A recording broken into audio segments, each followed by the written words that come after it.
Hello, my name is Justin Decloux, and I'm here today with Will Sloan. And you're listening to the Important Cinema Club. And today, we are talking about the filmography of one Belinda M. Wilson. ED.D. Yes, that's right. Yes. As she credits herself often in her films. Now, we need to say from the get-go, this may be the first time we've done an episode about a filmmaker that there is almost nothing written about them in the world. Yes, that's right. We made a call last week for people to please add her films to Letterboxd. And some of you did, so I very much appreciate that. But that's how little kind of like reach her filmography has had. And I'm just going to say at the beginning, have we gone too far? No. Is this the one that breaks the podcast? Because this is, I don't know about this one, man. This one. Well, this one. So these films that we're about to talk about, like, we don't know where they're from. If I had to take a guess, they are independently made films. Yeah, I think they're independently made films, Justin. The point of comparison that is the easiest one for people to understand, Neil Breen. Yes. But without the like vanity of Belinda M. Wilson starring, I mean, she does appear in many of her films, but it's not really about how cool she is. If these are vanity projects, it's a very different kind of vanity project. And also, with Neil Breen, in his films like Fateful Findings, I get the sense that he's doing basically okay. I get the sense, that's a rich eccentric over there. Doing his thing. I'm not worried for his safety. But Belinda, oh my God. These movies, when you watch them, the most difficult journey you make is why. Yes. So, one could say that if these films, many of them that we watch for this podcast, if you saw them in the 70s and they were directed by Joe D'Amato, you would probably not blink. That's right. And if people are like, what is that? Like, we're talking about exploitation films that are usually gross and... Yeah, let's leave it at that. Gross. With Joe D'Amato, like Joe D'Amato was, I don't believe this, but for lack of a better word right now, a hack. Yeah. Who would fit in a certain, like, he was an insider in the Italian film industry. He had been there forever. He started as a cinematographer and he was following trends. And in a movie like, say, Anthropophagus, when the monster eats an unborn fetus. He's doing that because there's a trend towards extreme transgressive acts. You can understand the calculation in a Joe D'Amato film that he's pushing things as far as they can go because he knows that people will talk about it and they'll come and see his films. Now, why do you take that away from Belinda M. Wilson's filmography? Hey, I got nothing but respect for Belinda M. Wilson. So here's what you need to know, first of all. We and the rest of the world, those of us who know who Belinda M. Wilson is, discovered her through a recent Blu-ray release called Backyard Bloodbaths. It was put out by Bleeding Skull, who are, the legendary scholars of shot-on-video horror movies. Backyard Bloodbaths was released through Vinegar Syndrome, through one of their partner labels. I checked the website today. There are 799 copies left. What I want you to do is, if you are listening to this, go to the Vinegar Syndrome website right now and buy Backyard Bloodbaths. I want to see that number go down. I want every single one of you who is listening to buy this because you need this. So the movie that's on the disc that she directed, Black Mamba, may be one of the wildest films I've ever seen. It's the movie you're looking for. When you are reaching your hand into the big bucket of Tubi slop and you're trying to find a piece of outsider art, you're trying to find who's the next Tommy Wiseau, who's the next James Nguyen, dare I say, who's the next Ed Wood. This is the movie you're looking for. Now, Belinda M. Wilson's filmography, as I discovered this week, is available to rent on Vimeo. She has a page. It's been there for years and years, and they're just sitting there like Pandora's box waiting to be opened. Now, we watched 3 of them this week, and I was really hoping that I would discover something and maybe come to an understanding of like, oh, these are the trends that she follows. If anything, I have way more questions. I mean, we discovered something all right. I would say that Black Mamba's the one that I would recommend to anyone listening to this. 100%. If you clicked on this, you're like, oh, the filmmaker I don't know. What is this? I want my mind melted. This is the Important Cinema Club guarantee. If you watch Black Mamba and you go, that wasn't as crazy as they said it was, please seek help. There's something going on with you. No, it's a truly incredible film. And the other movies that we watched are also incredible. But in different ways. Yes, and I would not recommend those movies to the faint of heart. I would not recommend them to normal people wanting to have fun with a movie. Or even, I wouldn't even recommend them to most, like, psychotronic fans. Mm-hmm. But am I glad I saw them? Yes. Yes. Will they haunt you for the rest of your life? Because, well, we'll get into them. But so here's what I know about Belinda M. Wilson. When I watched Black Mamba on this Blu-ray, I of course left the same way that everybody leaves it, thinking, who is this person? Surely there's going to be a whole interview on the disc where you find out what her deal is.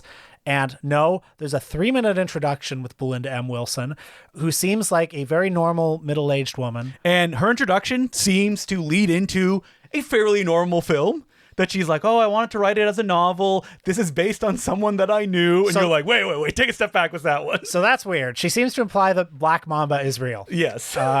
Which, after you watch the film, boy, how can you go out into the world after that? But, I mean, there were no other interviews with her. No, not at all. And a friend of mine found one on YouTube where she basically reiterates most of the points she does on the Blu-ray interview. So that's it. So here's a little bit from her biography written by herself on IMDb. Belinda M. Wilson's acting career has included theatrical performances in New York, including The Tempest, A Midsummer Night's Dream, that's what she says, Pennsylvania, A Raisin in the Sun, New Jersey, To Kill a Mockingbird. She has apparently had small roles in music videos, independent films. She says that she has been on The Sopranos, maybe in a background role, perhaps, industrials. It also says Belinda is an educator, doctorate and other degrees and certifications, drama coach, director, visual artist. Paintings have been displayed in several art shows and museums. Stage manager, editor, camera person, author of poems, songs, musical plays, short stories, etc. So, real Renaissance activity here. And also, for her most recent feature-length film, 2020's The Peacemakers, on filmfreeway.com, the director's statement says, providing a vehicle for the disenfranchised to have their stories told in an inspiring yet positive way. Our productions include a wide variety of people from diverse ethnic and economic backgrounds and portray real people in real-life situations. About the Peacemakers? Now, the one where they go to space and fight aliens? But I think you will agree that if you squint and you squint really, really hard, certain real-life issues are brought up in the film. But why don't we start with Black Mamba? No, I don't want to start with Black Mamba. You don't? I want that to be the middle. Because on either end, there is like precipitous cliffs, if you will. And I should say, I've seen 3 of her movies. Yes. I would have watched more, but I physically could not. You could not click that button. These movies really did a number on me this week. So I did watch Secret Beach Party, her 2011 slasher that is only 34 minutes long. And when you watch that was the one that broke me. I started it and I was like, no more. But this movie is atypical of the feature films that we watched because it's all shot on real locations. It stars teenagers that are having long, seemingly improvised conversations, talking all over each other. The camera is almost like Dogma 95, trying to follow them as it's all happening. And it has all the hallmarks that you would get from someone who maybe isn't too familiar with the genre. Like the slasher part kicks in like the last part of the movie. There's no on-screen violence. Like, I tell you all that stuff, you're like, that doesn't sound like a Belinda M. Wilson film, because her filmography that we watch for this podcast is all about maximalism and extremism. So I don't know how you go from Secret Beach Party in 2011 to X-SCAPE, that's X and then Scape, not to be confused with, isn't it the Cineplex line of arcades? Oh, yeah, that's right. From 2011. So the plot synopsis of this one is 7 prisoners escape from jail. 7 hardened cons. Yes. One who's more hardened than all of them. Mad Dog. Mad Dog, played by one Patrick White, who is only in the films of Belinda Wilson, and he's amazing. So this is a movie that I think is an indicator for the other feature films that we watch, in that stuff just kind of happens. Yeah, I don't know how to synopsize these movies because everything and nothing happens in these movies. I think Black Mamba is one of the more conventional ones because it does have an anthology structure that demands a beginning and an end to most of this. Well, I say end. Sometimes it's left up to the viewer's imagination. What unites all of these movies, or most of them, maybe not Secret Beach Party so much, but the ones after, is they are incredible green screen eyesores. Yeah, so Belinda M. Wilson's style is often the classic theatrical technique, the proscenium visual style of having 2 actors stand in profile, perhaps like a Wes Anderson, in front of the most hideous, low-resolution backgrounds. You know, X-SCAPE is her first real attempt at this, and she just gives up at some point, and they're just standing in black voids for entire scenes. Well, for the first, like, let's say 30 minutes, and this movie is long. It's almost 2 hours. For the first 30 minutes, as the prisoners are fleeing, and they're, doing what ex-cons do. They're hiding in forests, that kind of Eating thing. dogs. Eating dogs. On screen. Yeah. They are in real locations, but she's doing day for night stuff where she puts a hideous, like, tint filter over everything, so it's just an eyesore to watch. But then there are so many scenes, like in all of these movies, the layering of CGI backgrounds, you'll see a lot. It's so baffling because, like, in Black Mamba, there's scenes where people hand over money, and the money is like a JPEG in their hand. And I was like, why is this happening? You'll see people composited together, yes, and they'll have their physical sizes will have no relation. Mm-hmm. They'll look like they're on different planes, but they're supposed to be the first plane. So she's really just doing a speed racer, if you will. I mean, the thing that I really thought of was On Cinema or Decker. Mm-hmm. Decker or Decker versus Dracula. It's that look, but unironic. You know what's surprising about these films is that they're so extreme in their presentation and they're so low rung in the budgets.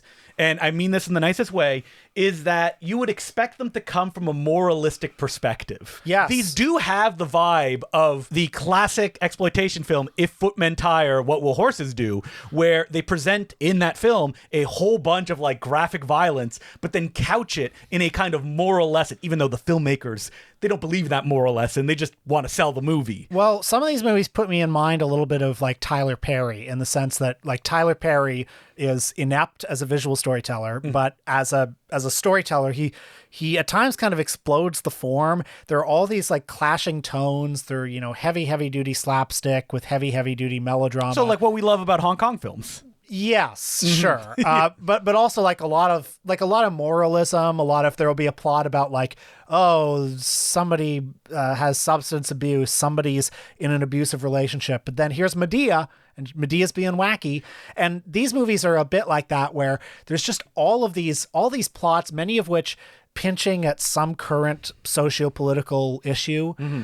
But it's hard to know exactly what Belinda thinks about any of this. The only perspective I can imagine she's coming from is this is entertaining to put on screen, and that she's pushing it to those extremes because she is running these projects. No one is like, what are you doing? Like, I watch these films and I have so many questions about the massive cast each picture has. Oh my God. Yeah. Like, so even many people. Escape, there's 7 actors on screen. I would just say all the time. Not really, because often they're comped in through blue screens and stuff like that. I mean, as a piece of storytelling, so yeah, all these guys escape, and the movie is needlessly prolonged by, a million news broadcasts. Confusing flashbacks within flashbacks. To the extent that there is a plot, it's about Mad Dog, who's the leader of this prison escape, gets more and more insane. I mean, he's a real sociopath. There are multiple rape scenes in this movie. Yes. Including a gang rape scene. I don't know. I watched this movie and it has all this really unpleasant stuff, but I'm at such a remove from it because it's so badly made and it's so inexplicable that it doesn't really get under my skin. I'm just more like, wow, Belinda, that's an odd choice.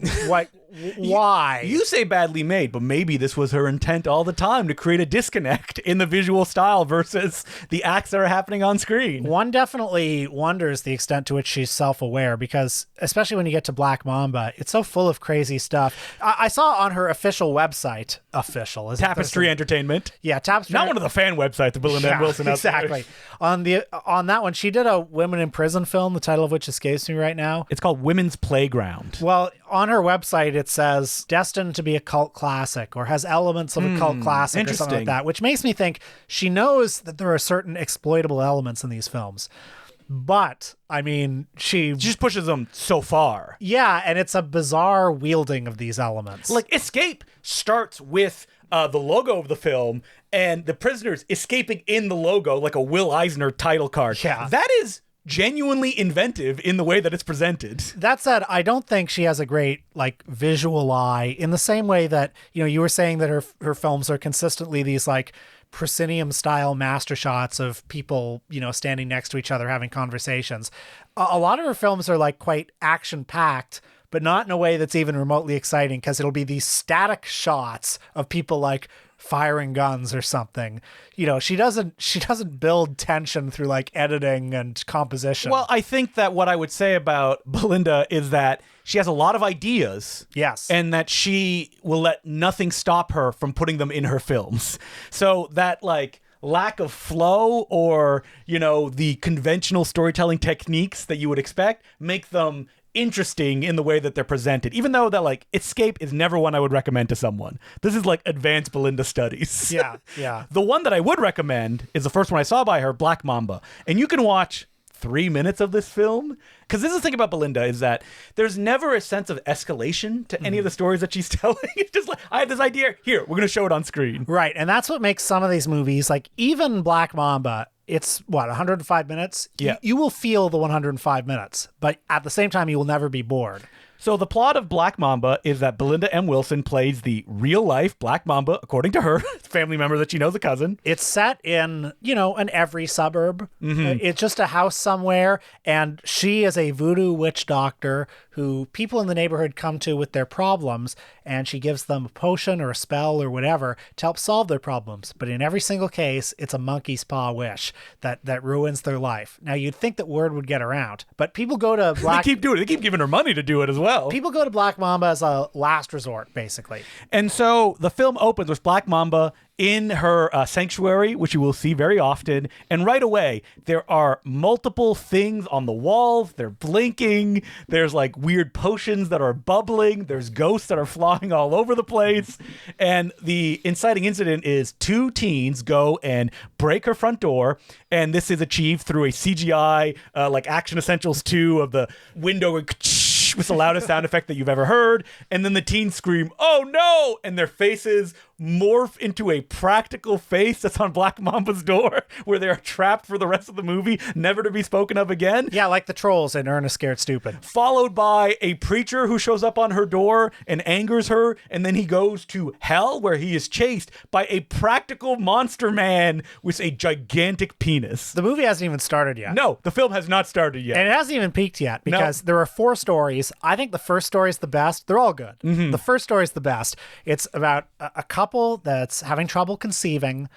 They come to her. I mean, race comes up in these movies, and this is a white couple, like, going to Black Mamba, and it makes you wonder, is she making a comment about, like, gentrifiers in the neighborhood? Probably, or something? Yeah. But anyway, they go to Black Mamba. She gives them, like, a spell to read, which they are to read when they are having sex. In this sex scene that happens. So I'm going to give a warning right away. I think I'm actually going to have to record a warning at the beginning, but like the sex scene, because I want to describe it in detail, because I had forgot, like I had maybe like bleached my brain when I saw it the first time. So yeah, the man starts having sex with the woman until she's bleeding, and then he takes her blood. It's important that she bleed also. They take her blood, he puts it in a cup, he drinks it, and he's nude in this scene as well. So penis full out. And then they go back to having sex, which it then cuts to the man riding a CGI horse through the air, and then a skeleton horse comes and sexually assaults the man. I believe I've gotten all the points, right? Yes. And all I would add to that is, no matter how Justin described it, the scene exceeds your expectations. Yes. It is horrifying and hilarious. Is this an event that would keep it being the movie that you're like, hey, like, I got the party. We love bad movies. Let's check out Black Mamba. You know, actually, maybe. I mean, it's different than, for example, there are lots of people who over the years have watched Showgirls. And when it gets to that rape scene 3/4 of the way through, they're all like, oh, I wish this wasn't in the movie. Imagine a scene like that, you know, maybe not quite as severe as that, but a scene that strikes similar notes, but is also incredibly poorly executed. Yeah. I think she thinks the scene's funny, though. You think so? Yeah, I think so too. Because how can you not think this is funny? And they're like talking throughout it. Like the man's like, I gotta drink that blood. I gotta drink the blood. And so you watch something like this, there's a part of you that's like, is a prank being pulled on me? Yeah. Like, does she know? But is this like, what was the movie that like Final Flesh? Remember that film? Yeah. Is it something like that? Yeah. But also at the same time, it's like the mind that it would take to create this prank. Like, who would think to put these, if this is some cynical, like joke. I mean, it worked. It works. Bravo. It works. Yeah, you made something amazing. There is a rigor if this is a joke. Yeah. But here's the thing. In Escape, I noticed that there's a scene where a bunch of firefighters they get a call and they run out, where in a rare moment of we're in a real life location, in the background, there's a Pepsi machine that has a blur over it. Mm-hmm. That is something you do when you're a filmmaker and you're like, well, if my film gets released, I don't want the Pepsi Corporation to come after me. Like, that's right. That would, I mean, they're playing 4D chess if they're doing that. Like, and this is all a joke of some kind. But, getting back to that sex scene, I look at that and I think, where did she find these two actors? Yeah, who are these actors? Why did they agree to this? Because surely this is not one of those scenes where it's like, well, if it's important for the story, or like it's incredible. And you could extend this to every actor in every one of her movies. And there's so many actors in her films. That's what's wild about these. Yeah. Like when you hear us talk about these films, you're like, oh, it must be like 5 cast members that appear again and again in her films, right? The people that you get. No, they're all, I mean, maybe that's a reason that like there's new people every time. I guess, maybe in just certain communities, it's like, well, in all communities. It's like, oh, you want to act? You want to be in a movie? Yeah, okay. Yeah, it's like there's community theater, there are local productions, and this is where people go. But does she show this movie to like her friends and family? Like, what are the screenings like? I don't know. And so the other stories in this film are... Well, there's a guy who wants to live with the mermaids. It's very funny. It's like, I want a baby, demon baby. I want to be beautiful. And then I want to live with mermaids. Yeah. Wait, isn't there? Oh, yeah. And there's a love potion one as well. So we hit all the classics. Beauty, babies, love, mermaids. And that mermaid one goes on for so long, of the guy swimming and just... This segment is just a guy riffing the entire time. Mermaids! This is a digression, but did you ever see Kazakh Radwanski's movie Tower? Are you talking about the little Shrek thing that he makes? Yeah, exactly. It's like, the movie's about this, like, man-child, basically, this kind of loser who has never quite become an adult. And he spends the whole movie saying, oh, I'm actually studying, like, computer-generated imagery. I'm going to be an animator. And you finally see the thing he made. It's that. Yeah. I thought about that watching But I want to say that like something like Black Mamba is so technically complex for what it is. Oh, yeah. Like, she'll pick up a little guy and he'll be in the glass and he's like moving around. Even as someone who's done comping, like she did this in probably like the 2010s. That's hard. Yeah. And there's so much stuff going on all at the same time. You'd think it would almost be easier to do a convincing special effect. Yeah. I mean, I don't know what's going through her mind when she does this. I think it's just like, these are my ideas. This is how I want to do it. She has a very straight ahead way of executing it, which is why you get like when that preacher goes to hell at the beginning and he's chased by the demon with the giant dick, there's suddenly what looks like a like stock photo CGI image of an angel that does like a spinning kick on the demon. I understand this sounds like we're making it up. We're not. This is all in the movie. Should we talk about the Peacemakers? Okay. So we may have more to say about... I mean, Black Mamba, again... We can just describe every single thing that happens in it. You know? And I don't want to do that. But I also don't want to be like, this is madness. Like, oh, isn't this what? Like, the entire time. Yeah. I'm more curious about, like movies like this. It's weird that they don't exist more often. Like you mentioned, like, To Be Slop. Usually it's, like, low effort, don't try. There's so much trying in these movies and passion and vision that it's, like...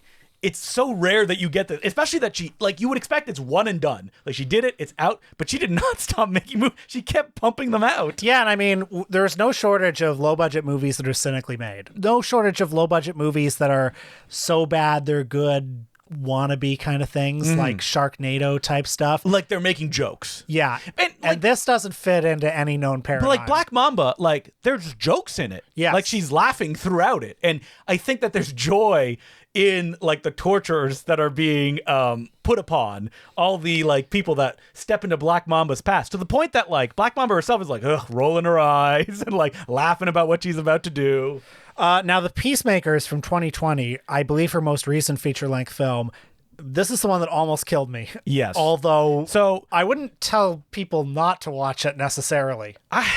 The thing is that, like, if you watch Black Mamba first, which is the one that I would recommend, everything is kind of like a lower level than that afterwards, right? That's true, and you've been beaten in enough, yeah, or worn in enough that you can handle the Peacemakers. So the Peacemaker, I would say, her most conventional film. Sure. It is 2 hours and a half. So I would like to take a pair of garden shears to this movie because I think we can really get this one down to a manageable length. There's a lot of talking in the Peacemakers. There's an hour in the middle when I just was having it with this movie. Why is there like 14 characters in this film? So the movie takes place in the fairly distant future. It's the mid-21st century. Society's on the verge of collapse, basically. There's drought, there's famine, political extremism has run amok, and presumably NASA, some NASA-like organization has recruited a bunch of astronauts to go get some kind of a potion, some kind of elixir from outer space that can grow the crops again. As one of the military men say, like, we got to go into space because Russia's going to come up right behind us. We have to be the first ones that dominate the stars. That's right. And is this conversation happening in a wide shot where everybody is lined up in it like a Poverty Row film? Yes. The first 30 minutes of this movie took a while to get into focus. Not that it did after that either. No. But like, first 30 minutes, you're being introduced to such a torrent of characters and situations. Like, isn't there like somebody who's addicted to drugs? Isn't there? Oh, I believe it's like a family member of someone that's addicted to drugs, and they're trying to put it down before they go up into space. And so we go up into space, and I was like, okay. And this is the 30-minute mark. We're finally in space. And I'm like, oh, so this is like probably her more normal film. There's a scene in this film that like Will is shaking his head and his eyes are wide. Jaw on the floor. Where suddenly it's revealed, and this, the wildest part, doesn't really play into the rest of the movie. Yeah. One of the astronauts is a Nazi and Ku Klux Klan member. And we go to a flashback of a Klan rally of just a bunch of people, including him. And then we are shown a parade for like what felt like 10 minutes. Of just horrors. There's people being murdered and like just racist caricatures being put up on screen too. I mean, heavy use of the N-word. Yeah. And certain things that I really don't even want to say on mic. Certain just terrible things. But it's all done in front of green screens. It's at one ridiculous. point, babies are fed to alligators. But then that's interesting that it's linked to actual, I have to assume, real cartoons, like racist cartoons. Frequently, the movie will pause for little scenes that address, very 2020 political concerns. Like there's a news report about an unarmed black teenager who's been shot by police, and the news anchor is kind of racist and is saying things like, oh, well, we need to make sure you people don't riot, that kind of thing. Oh, yeah, we need to be clear. They're up in space. They can still get cable television, yes, which they watch. And there's the one guy who has, an almost Macklemore-ish haircut who's like, actually, I think there should be a Muslim ban. Muslims are terrible. What? What are you talking about? I love Muslims. I have Muslim friends. They have a big Muslim ban argument. But even though it comes anti-Muslim ban in the movie. Yeah. Which is interesting, which how much violence there is. Usually that twist toward more a right-wing kind of perspective. No, I would say that Belinda comes across as a liberal here, basically. And don't worry. Belinda read the script. She's like, listen, there's a lot of lessons in here. Let's throw in a disconnected lesbian shower scene while we're at it. Oh my God. It just comes out of nowhere. And you're like, huh, wait, what? This movie probably sounds more fun than it is, though. It's so long. It's so long. Stretches of it are just so boring. And there are so many characters that you can't really get your hooks into any of them. No. But it also just plays out like every shot looks the same. Yeah. And so when crazy things happen, and they do happen, oh, what's that? We landed on a planet and there's aliens? Ah! There's a kind of visual sameness to it all that kind of wore me down, at least. I find that the Peacemakers doesn't have the kind of endless imagination that something like Black Mamba offers to Belinda, where you get the sense that she's like, I can do anything, so I'm going to do anything. And she's trying to this is ridiculous to say, lock herself down to more realistic scientific stuff. Yeah. Did Neil deGrasse Tyson approve the science in this movie too? But that classic Belinda from X-SCAPE and Black Mamba is peeking out because at the end of the movie, one of the astronauts, the leader of them, is infected. He's a monster man now. You know what we need? A flashback to show that he ran over a child while drunk the night before he went into space. Does this matter at any point? No. Okay, my final proof that she is for real and she's not just this cynical prank is this movie. Because this movie is 2.5 hours long. indigestible. No sane person would watch this movie or be able to make it through. Like, I love that the cover is just a rocket ship in the air over a blue background. It's called The Peacemakers. It's like a lot of bad filmmakers, quote unquote, so-called bad filmmakers, they'll make the one movie that like really hits. You know, they're Plan 9 from outer space. And people will say, oh, I want more of this. Then they'll watch the rest of their movies and it's like, it's got good moments. But, you know, and that's because they're not trying to make a movie that constantly hits like that. You know, they're trying to make a good movie. And this movie is a perfect example of that. It is a truly... I think structurally, if you wrote it down, like, it makes a linear sense. Yes. It even ends in a way where you're like, oh, okay, this is how a bad movie would end. That's right. Well, I mean, I got to bring it up that... Oh, yeah, it has that, the ending... The monster's still alive! Rawr. The same ending as, like, the Matthew Broderick Godzilla, basically, yeah. But, like, spoiler alert, at the end, they figure out... There's just so many wild ideas of, like, oh, how are we going to power the ship? Well, the aliens are made of gasoline. So we can just... And isn't there, like, a moral question where they're like, is it right to kill aliens to use them as gasoline in our cars? I think what they come to is like, hey, yeah, it's fine, let's do it. Yeah. And then they do.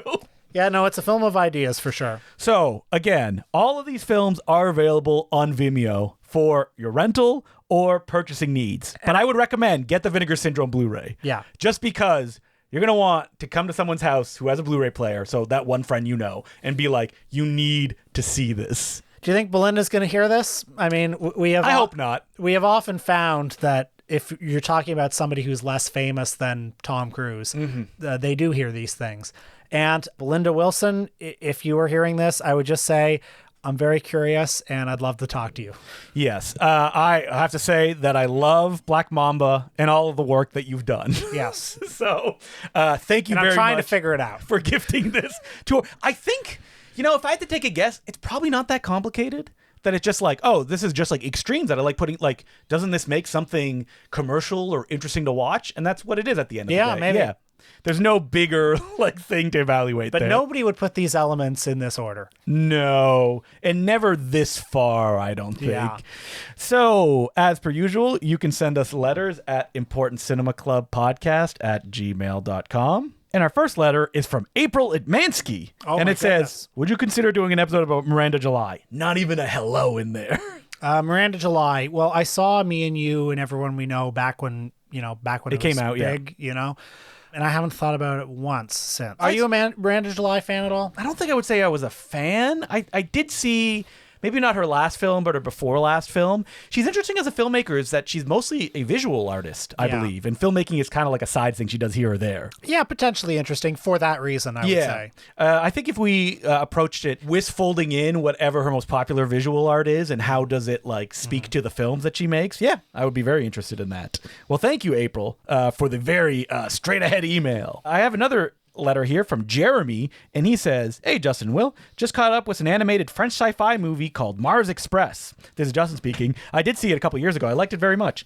And the letter writer mentions, I really liked it, and I'm left reflecting on European animated movies in general. Well, there are a few solid gold classics like Son of the White Mare, The Adventures of Prince Ahmed, and Fantastic Planet. Typically, my mind jumps to the annual animated movie from Europe that gets nominated for Oscars, and I feel underwhelmed. Is that a fair judgment, or am I letting that dastardly little golden man cloud my judgment? I figured I should see if two certified experts of American animation, Goofy Gophers, Popeye, and Japanese animation, Eva, Love Hina, have the definitive take or unique insights to share. Oftentimes, they seem to be trying to do things really ambitious and out of step with the US and Japanese trends, but are reined in by budgets or something. Thanks, as always, for the show. I'll recommend the Hungarian animated movie called Bubble Bath.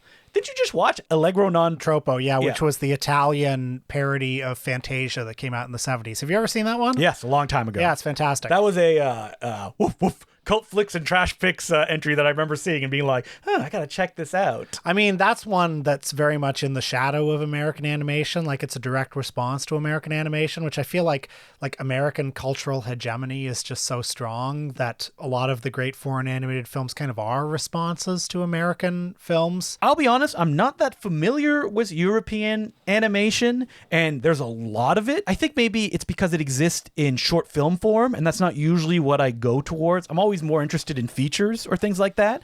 But this has never been a better time to get into it because like the company Deaf Crocodile, the Blu-ray label, have been putting so much of it out on Blu-ray. Like they have, if you just want to get into it, the Treasures of Soviet Animation collection that they have. Deaf Crocodile, if you want to send us some Blu-rays and you want us to do an episode on European animation, we'd be more than happy to. That's one of the labels I'm always like, can I buy more of it? But there's just so much out there. And, you can get burned on it because Deaf Crocodile, they love their movies. They are up there with, I think, Saturn's Core of like, they put all the special features they can. Like, can we get a scholar who could talk about this? Can we give all the context? Love all that stuff. But there's just so much out there that I'm like, I don't know which one to watch, which one I will like. But if you want to get into European animation, I think that's a perfect place to go. And that Hungarian film, Bubble Bath, never heard of it before. Added it to my list. Gonna give it a watch when it comes out. Like a lot of Russian animation is coming out because they're being remastered and being put on places like YouTube. So never more accessible. Thank you very much for that letter. And what do we do? Just a European animation roundup? Or we could probably just pick a filmmaker if they made more than one feature film. Yeah, I wouldn't want to necessarily...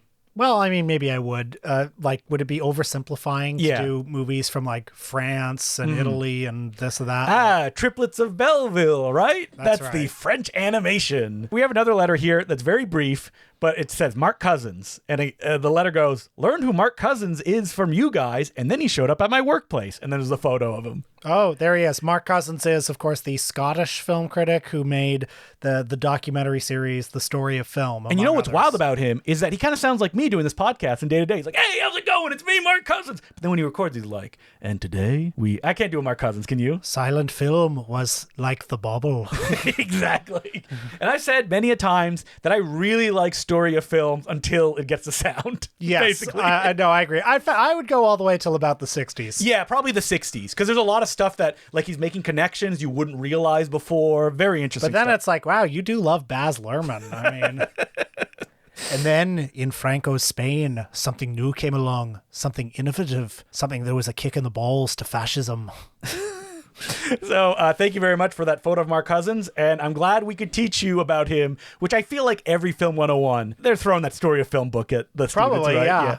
I'm curious, who is in school right now? You're taking a Film 101 course. What are the textbooks that you're reading? Let's try to take a guess. David Bordwell. Is it still David Bordwell? I mean, he's passed away. I know. Is there a new one? Is there a new book that is like the textbook that you go to? Yeah, I wonder. I'm also curious, like, folks, if you're in Film 101, what are like the first 2 or 3 movies they show you? Because Bicycle Thieves, Citizen Kane. Okay, when I was in first year film studies in 2007, the first one they showed was Citizen Kane. I'm not so sure they would anymore. They might begin with something a little bit more modern, you think? Yeah, maybe. Like, what would be equivalents of that in popularity? I don't know. Like, are you going for something that the kids know and they want to sit and watch? And by that I mean skip the class. How much movie projection is done in film classes these days? Oh, probably like 35 millimeter type film. No, not like that. Like, you're just sitting and watching a movie. Because when I was in York, they'd show the Bicycle Thieves, and I'd be like, why would I sit here and watch it in this like awful place? You know, I was at the U of T campus recently to act in a student film, and I'll tell you all about that later. Yeah. I gave a great performance, by the way. Was it directed by one of our pals? Yeah. Okay, I know was. who it is, yes. And I played a film studies prof, and I brought in an old course reader that I had because I just had to read something on camera. I just had to like generically lecture on something. And I brought in this film theory course reader from like 2008. And I realized these kids have no idea what a course reader is. Because could you imagine like a big, like, basically like, it's not a textbook. It was a whole bunch of photocopied pages that were bound together of various, topics and scholarship that we had to go to the print shop and pay like $100 for to get this. These kids just have it like on their laptops now. And I wonder if the screenings are the same. Like, they're just go home and watch the movie? Like, why would we show it to you? Do they still have public screenings at film studies class? I think they do. Because I have some projectionists that I follow on social media, and they still do. But it's film prints usually for classes. Like, that's special. Film prints, wow. Yeah. But like U of T can do it. There's a 35 millimeter projector in Innis Town Hall. That's true. And I mean, U of T has a great collection of prints like in their own library. I think the only movie I ever saw projected on film in class. You'd think they do it all the time, but I You'd guess think they would, but I think the only one I saw was Run Lola Run, of all things. They had a print of that. The rest was they were projecting DVDs. Yeah, that's what I mean. Like that was when Bicycle Seats played. It was a DVD of it. I mean, do you remember, were you at the day when CINSU, the Cinema Studies Student Union, they had finally bought a Blu-ray projector? And this was like 2010 No, I don't think I or was something. there. Because they unveiled it. The first thing It they was showed. a big deal. Yeah, it was a big deal. The first thing they showed on Blu-ray was Caligula.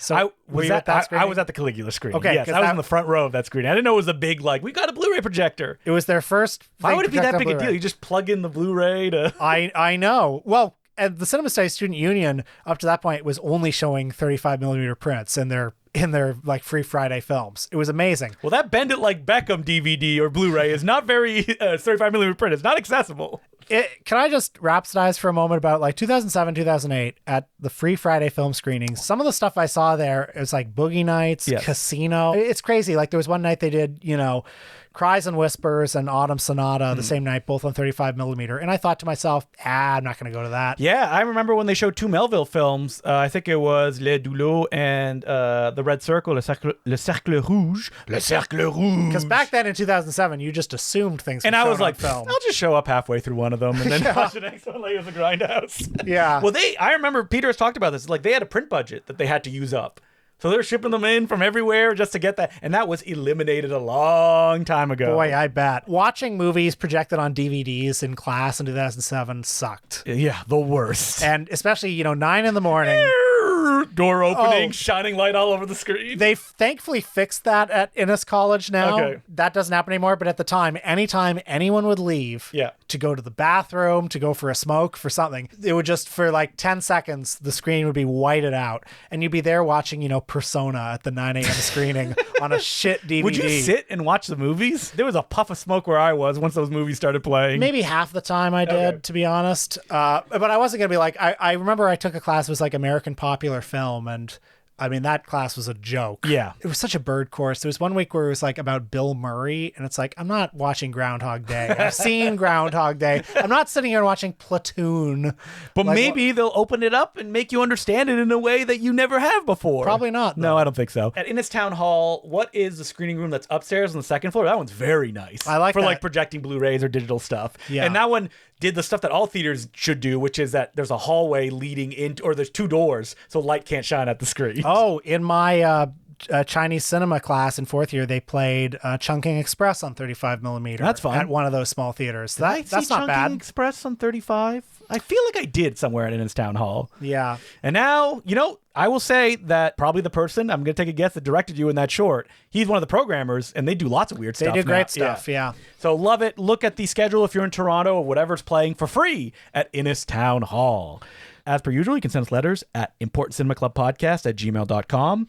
This week on Patreon, we are doing what we've been watching, as we have always done. It's just random stuff that was not assigned work. There's kind of a shared theme in the stuff I've been watching, which is it's all very sleazy. Oh, why have you been? Oh, I know why. Lots of no, you don't. This is no? just purely, it's just grindhouse stuff. Oh, I thought it was influenced perhaps on a project that you're working on. Actually, no. Okay. No, it's not about a project. I've been watching a lot of stuff for podcast related reasons and other related reasons, but when I'm not doing that, for some reason, I've just been drawn to, Vinegar Syndrome type stuff this past month. So very sleazy. As people would say, wait, this month is sleazy for Will? Looking through his letterbox. Like, what's the difference between... Do you think that Belinda M. Wilson, did she cure you of that? Where you're like, I'm all sleazed out now. Well, we were talking about, we're not going to do it next week, but we have been talking about maybe doing Carl Theodore Dreyer soon. And that was my idea because I thought, I gotta get out of this. I need the exact opposite of this right now. But instead, next week, we pitched it many a times, pun And we intended. caught it. Yeah, you're out.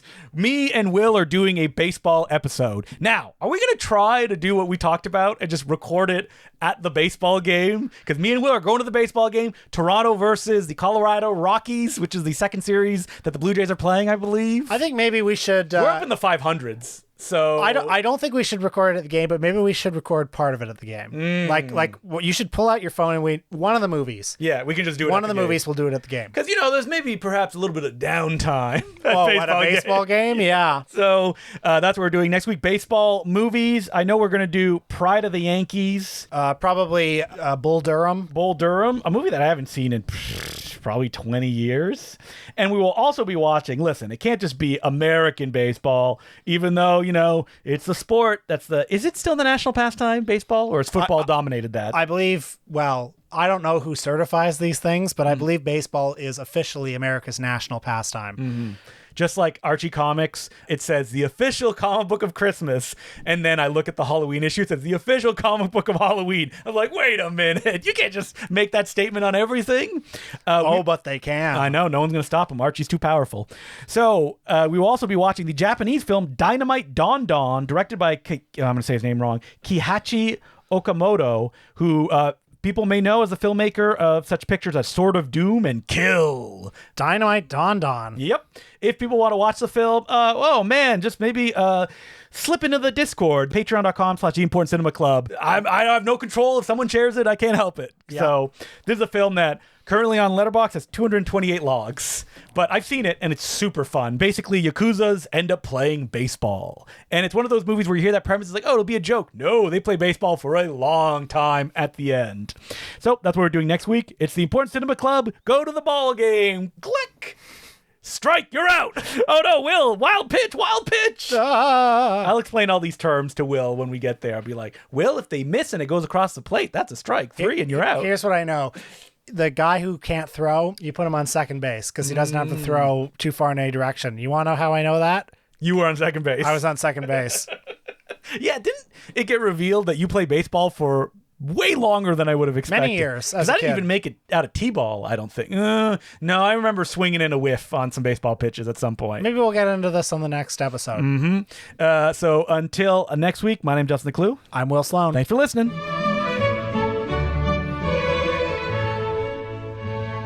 Heads up if you are in Toronto. The Laser Blast Film Society returns, aka me and Peter Kaplowski.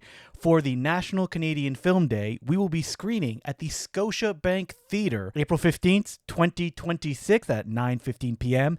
A free screening of one of my favorite films I've seen this year. It is Don't Forget the Oatmeal, aka Oublie pas le gruau, a picture by Québécois filmmaker Olivier Godin that how could I describe it? It's kind of like a very humorous Raoul Ruiz style surreal comedy that is still grounded in great emotion and wonder, and it's all about what it feels like to get old, where your life is going.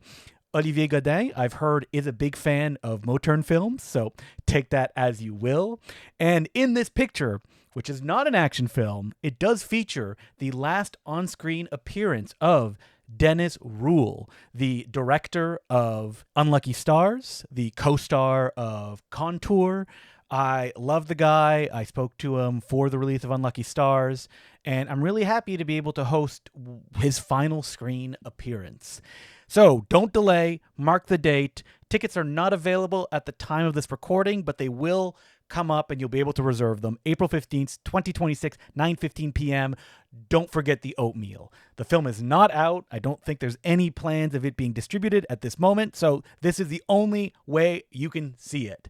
Come watch it, and I'll see you there. And as per usual, I'd like to thank some of our new patrons, who include Misha Jemsek, Ben Halinsky, Stephen McFerrin, Christopher Doubles, Ned Daniels, Zachary Renazeski, Pascal Ansel, Vold Joy Mibikai, and Jake Long. Thank you very much for becoming patrons. We could not keep doing this without you.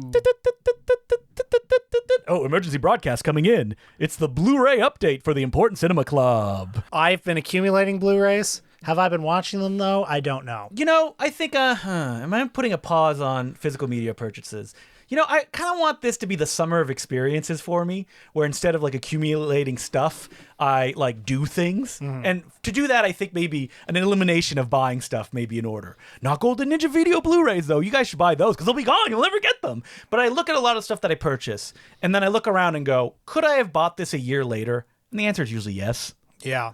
This is a something I've been thinking about a lot. And I look around the room and I go, could I keep myself busy for, let's say, 3 to 5 months without purchasing anything? Yes. Yeah. I don't think I could watch everything that I own. I know. I mean, you're probably the same way, right? I'm exactly the same way. Every month I think, oh, this will be the save money month. Yes. This will be the... Doesn't it feel good, though, going to the store and being like, oh, I want that? I love buying myself a treat. Which is the funny thing, too, is that even if you wanted to find something online, you have means to do so, that you can find other stuff as well. I do love going to the store. Me too. I mean, I was at the Vinegar Syndrome store recently. We're lucky here in Toronto that we have a Vinegar Syndrome store. I have become that horrible breed of person, the VHS fetishist. Ooh. Oh, no, Will. I love them. This is your intervention. So what was the one that, like, just locked you in a place? Well, You're a there VHS wasn't one. fetishist, but not a collector. I need to be clear about that. Yeah, so I'm not... I do get VHS. I'm not, like, going on eBay all the time being like, ooh, I need that copy of Winter Beast. Now, how far are you going to get when you're like, I got Mr. Baseball on VHS the way it was meant to be watched? Because then I'm like, what are you doing? I mean, I don't go for the Greg Turkington classics that. It's only... Well, during the last time that Vinegar Syndrome had a 50% off sale, I went and I treated myself, probably the most I've ever spent on a VHS tape, which was not that much. It was like... With 50% off, it was $60. But I got a big box release of Make Them Die Slowly from the early 80s. Okay. And I love seeing it there. Yes. And at the... Hey, what's that? Oh, well, it's a cannibal film. It's for me. And then the previous year when there was a 50% off sale, I got a big box Wizard Films release of Lucio Fulci's Zombie from the early 80s. Okay. Which is also beautiful. That big box release is the ones that I believe that Charlie Band found in a warehouse somewhere. You don't remember this story? No, I don't. Yeah, basically Charlie Band was like, oh, I found all these boxes that we never put out before, so I'm releasing them for sale. You're saying the thing I got was fake? Probably. Is it beat up? I don't think it is beat up. Okay, so maybe it is a real one. Both these are beat up. You see in the back of Vinegar Syndrome, they're like scuffing the tapes.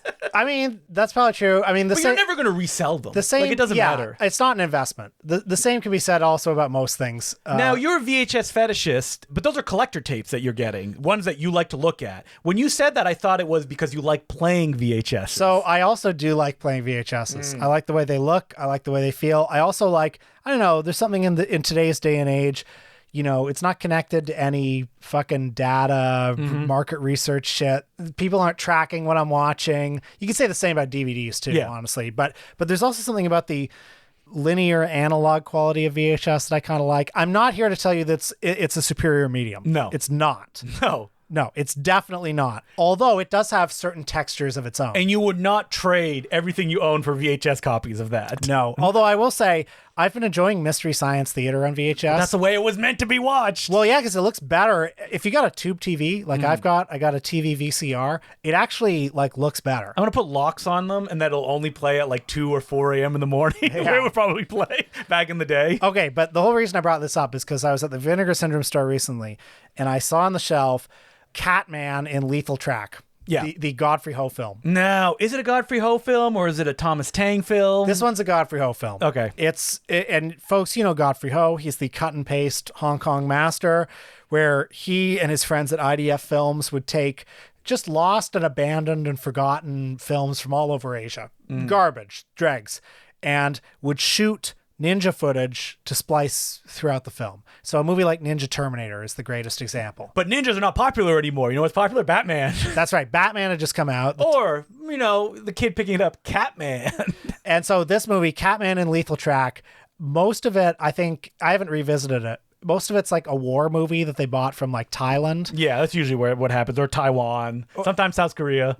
But then there are 15 minutes of incredible superhero scenes, the lowest budget, crap. And with actors, just white guy actors that they got at the Chungking Mansions, just people they picked off the bus, basically. Yes, I've spoken to one of them that's in Crocodile Fury, and that's what she said, that they literally picked her off like the hotel that she was visiting. And why white guy actors? Because they wanted to sell the movie overseas and make it look American. So I have this on VHS. What I love about it is it feels...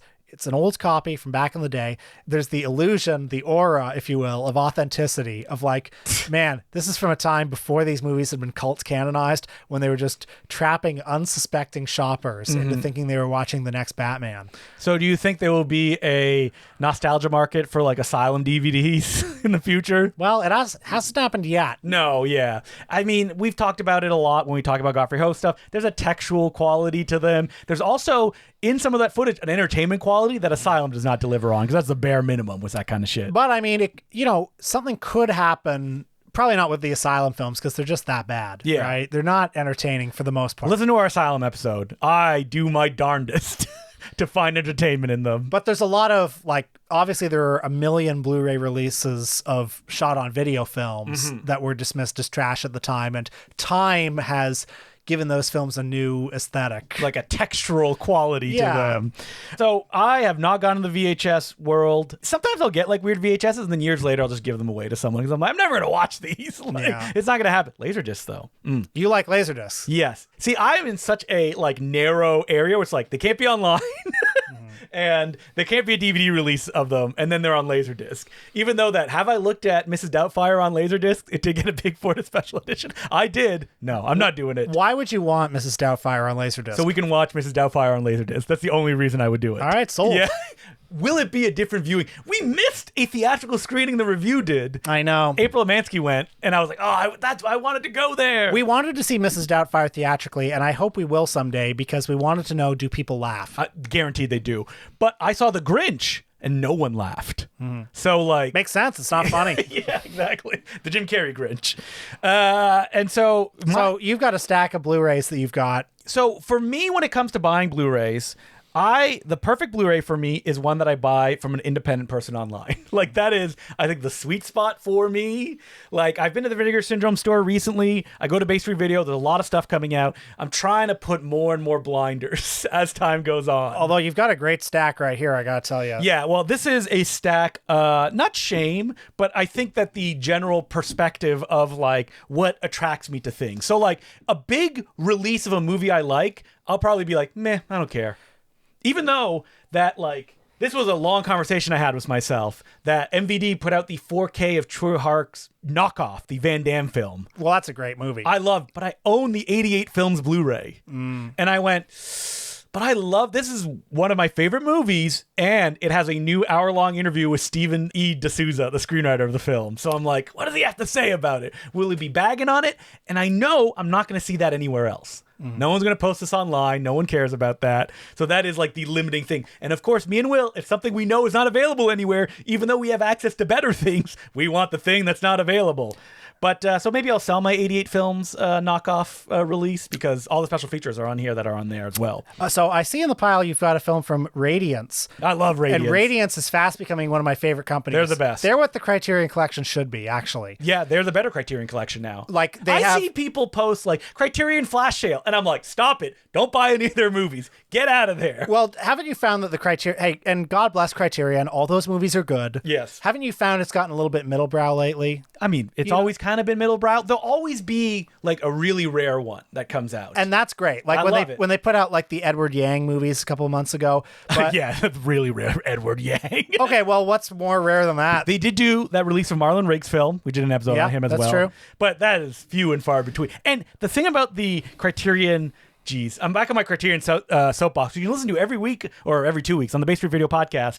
Is that like very low effort releases? I agree. And the prices are still sky high. Radiance's releases are always just as good, if not better, oftentimes better. And the movies they put out, like I just got their Nagisa Oshima box set. I got that one too. Which is stunning. Yes. We'll have to do an episode on him at some point. Absolutely. But you've got a movie that has always had a special place in my heart here, Robert Altman's O.C. and Stiggs. A film, if you look on Letterboxd, I did not like this movie when it came out. What's not to like? It's not funny. Okay. But I think I'm like I'm a more mature man, and like Robert Altman making a teen sex thing that doesn't work as a teen sex thing. I'm like, if Kino put this out, I wouldn't touch it. But I'm like, oh, and what's this? A feature-length documentary on the making of the. All right, one please. Yeah, like it's that easy when it comes to that kind of stuff. Now, will I watch it? I've been very good lately.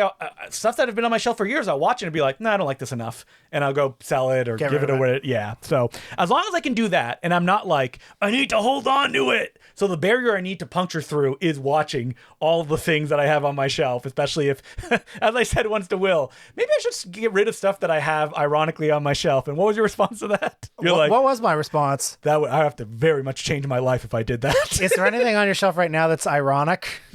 Because you don't guarantee you don't seem to me like the irony purchase guy. You like what you like. Yeah, only if it's like a dollar store thing. Well, you've got a lot of things over the years that are like a direct-to-video Steven Seagal movie because it has a director's commentary. I look at Belly of the Beast there on the shelf, the Ching Soo Tung directed Steven Seagal film, and no special features on that one, but I like having it in case I want to watch Belly of the Beast. Yeah, I think that's great. Or like Plump Fiction. Plump Fiction, yes. The awful Pulp Fiction parody film. Commentary track on that DVD. It's Snapper Case too, baby. It makes me smile seeing it there. Plump Fiction. I think you should keep that for sure.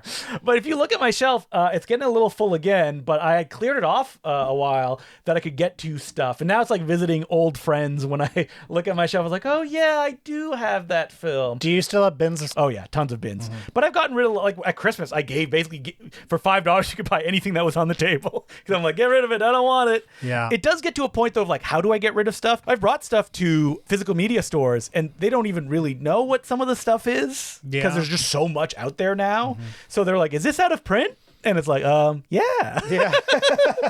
And I know, so I'm like trying to pick stuff that I don't just bring them garbage when we're just staring at my shelf right now of like, there is a way that you could look at the shelf and go, will I watch this movie again? That would eliminate a lot of stuff on our shelves.